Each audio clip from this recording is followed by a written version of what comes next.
Hello and good morning, YouTube. It's sometimes too difficult for me to get the date and time to pop up on other devices. It's Sunday, July 9th, 2023, 11:15 a.m. Just started the day at Priscilla's apartment. I'm exceptionally disappointed about that, and I might go into some detail about it. There's a YouTuber I've been watching lately called the Dadvocate, who is a very beautiful and apparently happily married woman who puts out a lot of, kind of almost like advice for women about men's perspective, which is interesting. But one thing she's been doing a lot lately is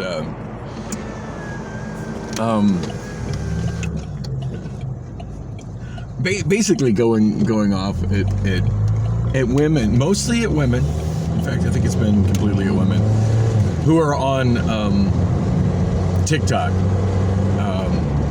pretty much always on TikTok, complaining about their significant others, and I'm just like, yeah, wow, that's kind of what I'm doing on YouTube sometimes. And is it a bad thing? It's something I probably shouldn't do. Yeah, it is. I can admit that. I can definitely admit that. Is it something I can stop? Well, I mean, I suppose I can. Probably not going to, though, because I'm kind of frustrated. Just saying. Gonna go into more of that once I get out of Del Taco. Yeah, I hardly ate. I mean, I won't say I hardly ate yesterday, but I didn't eat much yesterday, and I only ate at the beginning of the day, and I had a long day. And she was the reason that I ate when I started my day. She was also the reason I ended up not eating towards the end of my day. At least was a big contributor towards that. I'm gonna handle that, because my not eating is genuinely a problematic thing, and it's something I need to work on. I mean, she helps on occasion, but as I said, for every time that she helps to make sure that I eat, she also does things that prevent me from eating. So it's I don't know. It's anyway. I'm here. I'm going inside. I'm eating because I need to do that, and I'll provide a little more clarity. Hello and welcome back. It's 11:27. I really wanted to get to Royal Lounge by 11, but it's really important that I eat at this point. So still trying to navigate that Del Taco app. I'm getting better at it. And I'm finding that it's definitely worthwhile every time I go to Del Taco to just, if I got the time, pop a squat in a seat in the air conditioning and open up the app and see what kind of deal it's offering me. Because it's always offering me something. I did have one little frustration, and it's a real minor thing, but I'm just really sensitive to these little minor things. Too many of them add up, and I kind of lose my shit. But anyway, sorry, I need to eat right now. I haven't ate since, I don't know, sometime mid-afternoon yesterday. And that wasn't much. That was just a peanut butter and jelly sandwich. Just one small peanut butter and jelly sandwich. I'm kind of regretting I didn't get something to drink, but all the drinks are really overpriced at Del Taco now. I used to have a couple of value drinks that worked for me, but they kept raising the price on it. They used to be $1, now they're like $1.79, and that's just not a value for a small drink anymore. And by small, I mean small. They're little. I don't know how many ounces, because for some reason, fast food places and convenience stores and everyone else insists on, with fountain drinks, just calling them small and medium or whatever they call them, as opposed to having to label them by their size, like how many ounces they are, which I find it interesting that they can get away with that when packaged beverages that you buy at a grocery store, or even at a convenience store. Like if you buy a bottle of soda, a can of soda, bottle of juice, whatever, by law, it has to be labeled how many ounces, and for that matter, also it has to be labeled in metric, how many liters. And I find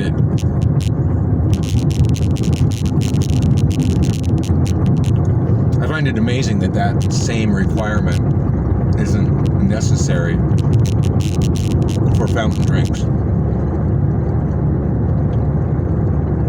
Like seeing them on the menu as small, medium, large, or whatever, like it should say right on it what the size is, where it says the price, it should be right next to it, a 20 ounce or 16 ounce or whatever, 12 ounce. I mean, I suspect that's a 12 ounce cup. The small drinks used to be $1 that are now like $1.60. But I really don't know what size they are because it's not labeled. And I can only eyeball it to so accurately. The burrito's hitting the spot. So yeah, the minor complaint in the app is it let me. The first deal I saw was for a kind of breakfast burrito. I forget exactly what it was, but it looked like a pretty sizable breakfast burrito and it had bacon and stuff on it. It sounded really good. And my mindset is breakfast right now because I just got up a little bit ago. Starting my day. Now, granted, sometimes I start my day at 4 in the afternoon. And when I start my day at 4 in the afternoon, my mindset is breakfast as well. I appreciate places like Jack in the Box. Oh, I'm kind of over Jack in the Box because of not only the rising prices, but more so the just outrageous shrinkflation.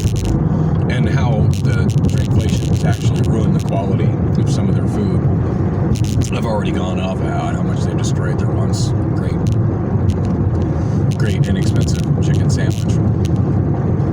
I mean, if you had to raise the price on it, raise the price on it. But the shrinkflation has made the patty thinner and crappier, and at this point, it's not a good sandwich anymore. The price isn't even a factor. The sandwich is crap. And it used to be a great value sandwich.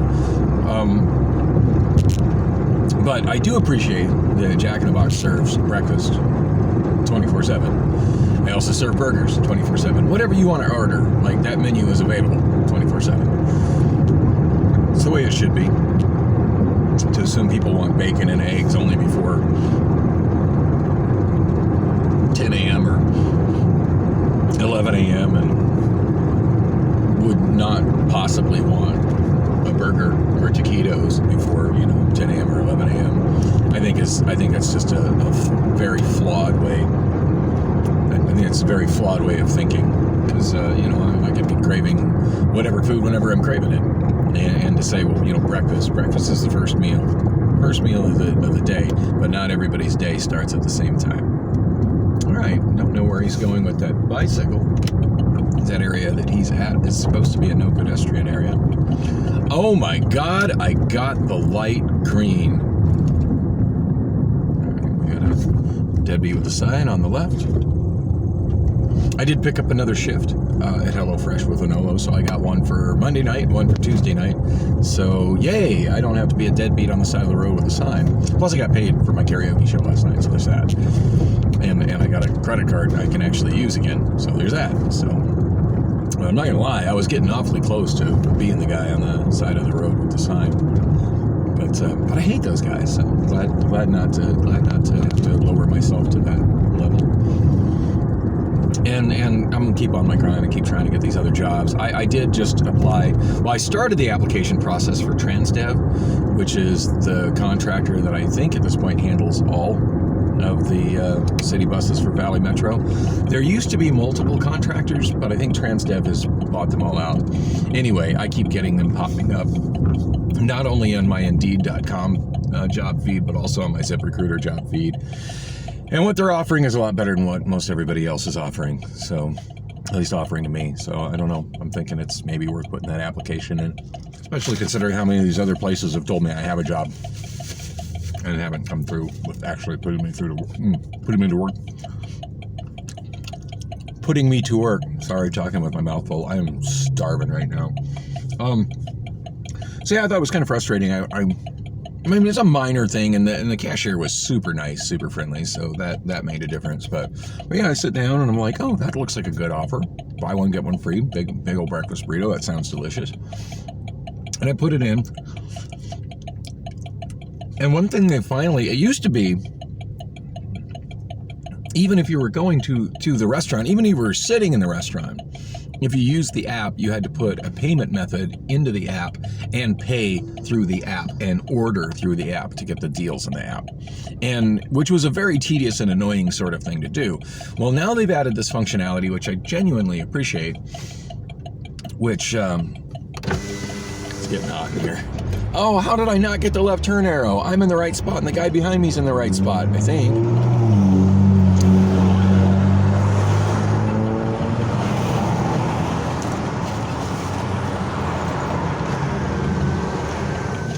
Anyhow, wow, that's an obnoxious looking Honda. Yeah, that's got the functionality where you can select order in store, and it just puts a QR code that they can scan like a coupon when you go up to the register. So you can just go order the register, and it's a lot less time consuming, a lot less annoying. And I appreciate that functionality, but at any rate, it put the coupon for the buy one get one free breakfast burrito, and then when I walked up to order that and have him scan it, the cashier informed me that the breakfast ended 20-30 minutes ago or something like that, and that he can't serve me breakfast. I'm like, what?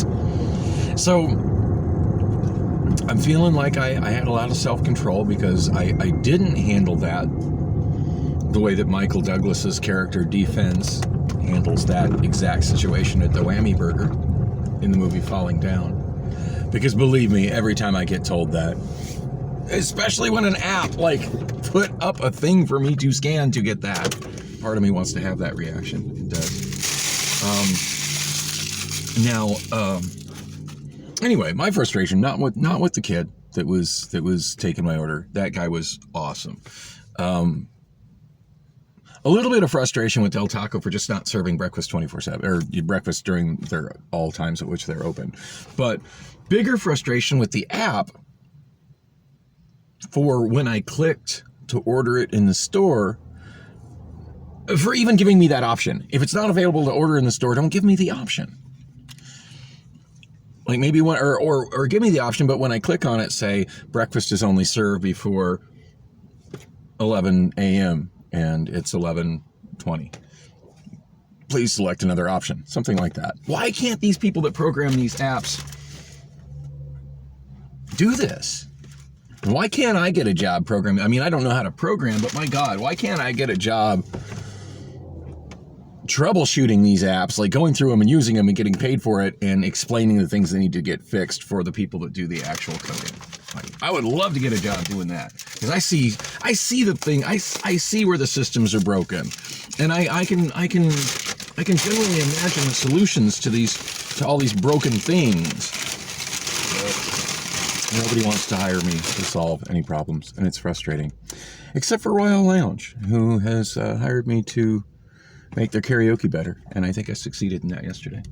Anyway, next segment, I'll try to remember to talk about why I'm so frustrated with Priscilla right now, and hopefully go into some more detail about the show last night. And welcome back, YouTube. It's 1:22 p.m., still Sunday afternoon, and hang on, let me check the temperature, because it feels like a fucking oven in here, and I did have the sunshade in, by the way. It's just freaking hot. 107 right now, and as you can see, the sun is just beating down. Oh God, I just gotta roll with the windows down. It's gonna make it hard to hear me. Sorry about that, but yeah.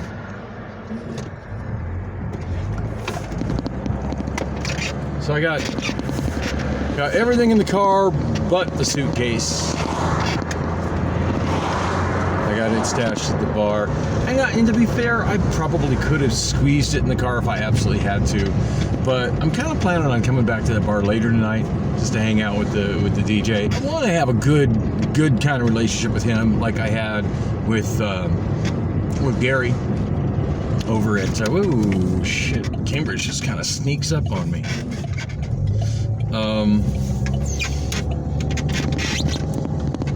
Man, I got stuff squeaking against the door. That is annoying as hell. Yeah, I gotta get this damn car cleaned out, and I'm kicking myself in the ass that I didn't do that like 6 weeks ago before it got brutally hot outside.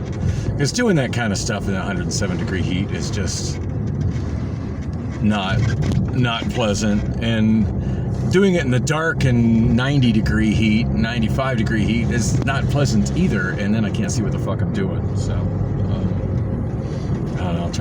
I'm gonna try to make a dent on that today. Is as hot and miserable as it is.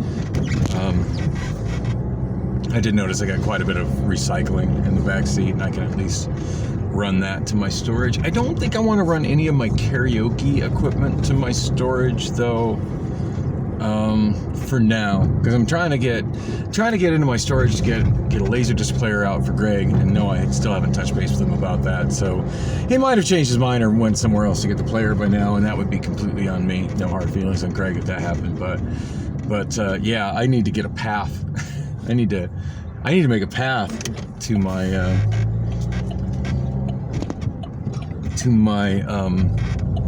where my Laserdisc players are in my storage, and putting any of my karaoke stuff back in that location is not conducive to making that path happen. So I think I'm gonna put, for now, get that all situated in the kitchen near my back door. Yeah, I think that's the plan. That's where I'm headed right now. Oh man, is it hot. I can't tell if the air is helping or not. And to be fair, even if everything was 100% on point on this car, I don't think the air would be that helpful. And that's just based on my first Saturn that came with the ex-wife. When I got together with her, and when I say it came with the ex-wife, I mean literally it came with the ex-wife. Us getting together was largely centered around that car. When her and I first met, I think you could say with her and I, it was very much lust at first sight. Yeah, it was a very mutual situation of oh yeah, I think I need some of that in me right now, for both of us, and yeah, so yeah, things happened very quick the night we met, and we were connected at the hip for quite a while. Small wonder a child happened, right? So yeah, because she was 23, and 23-year-old women tend to be moving right along. Yeah, so she had this Saturn that she had just bought. She was working for Saturn of Scottsdale, which is a new Saturn dealership, at like Frank Lloyd Wright, Scottsdale Road, in that general area. And she had bought the car because I think as an employee she got a pretty good discount, and they strongly encouraged all their salespeople to buy one. It's a lot easier to sell one if you drive one.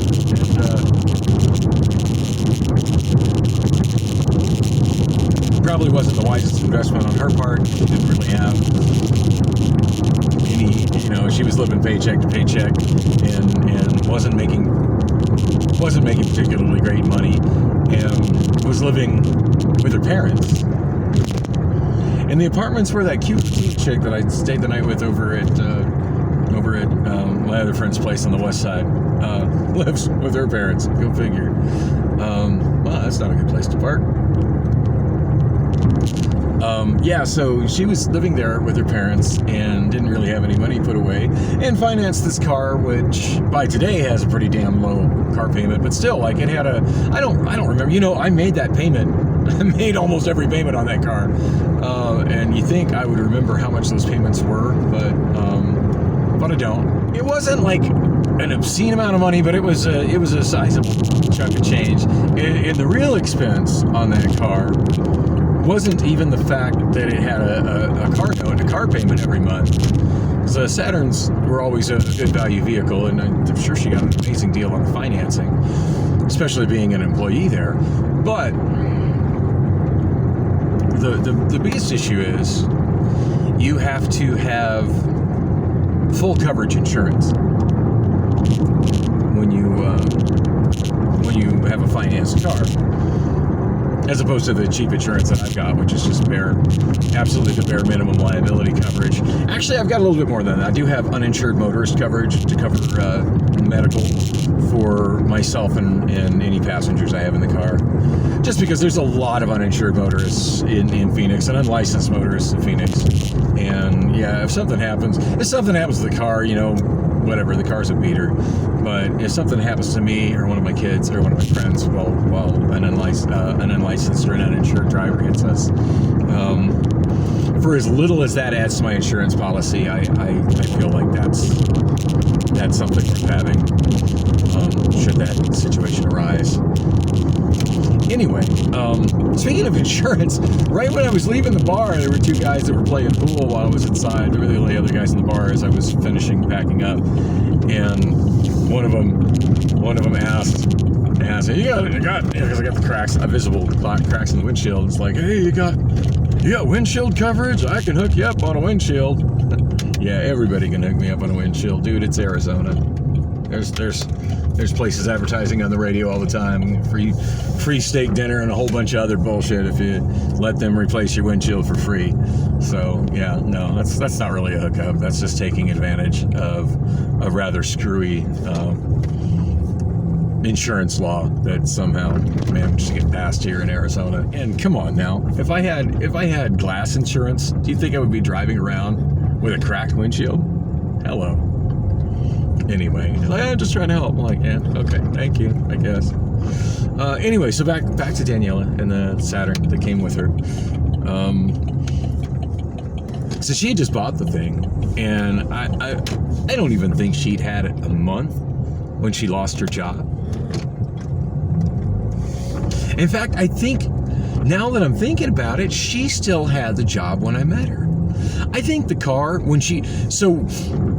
we were like connected at the hip for 2 days, and then she gave me the car. Like, she literally gave me the car.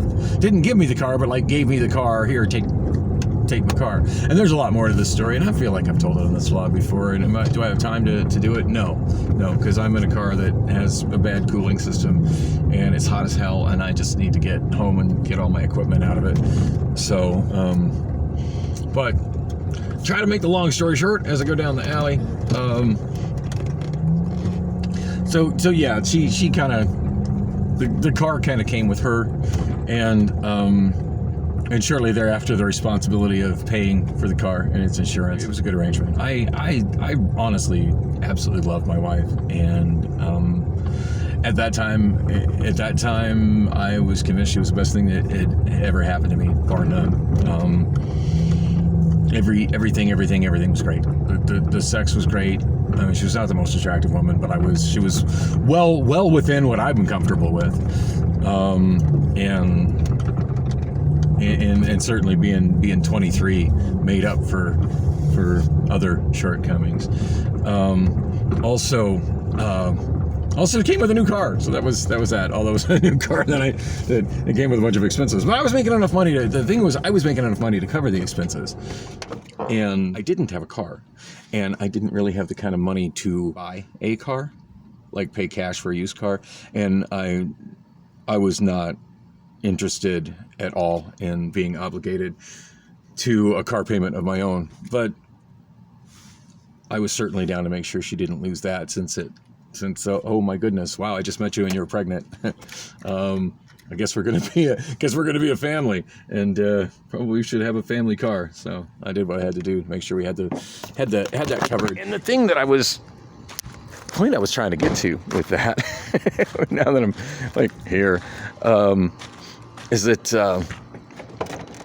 as I was saying, this Saturn, I don't expect, even if everything was perfect on it, that the air would be particularly useful on a day like today, because that Saturn SL, that when I first started driving it, had, I think, 1,200 miles on it. It was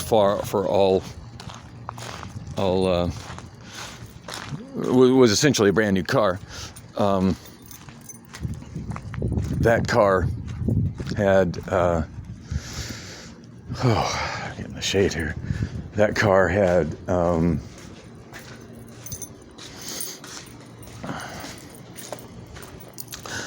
that car's air was fabulous in Tucson. It was super comfortable driving it in Tucson. But in the summertime, whenever we came into Phoenix, it just, like, you could put your hand on the vents. You could put your hands on the vents and you could tell that, yeah, the air conditioning was working. But it was just always pretty damn hot inside the car. So yeah. What are you complaining about? What? Oh, yeah, you guys are probably hungry because I didn't come home last night, huh? Hi, Sheba. How's my girl? She's like running to the food dish. That's how she is. Anyway, on that note, I need to get the stuff out, feed my cats, and get the stuff out of the car. Thanks for coming with me on the drive.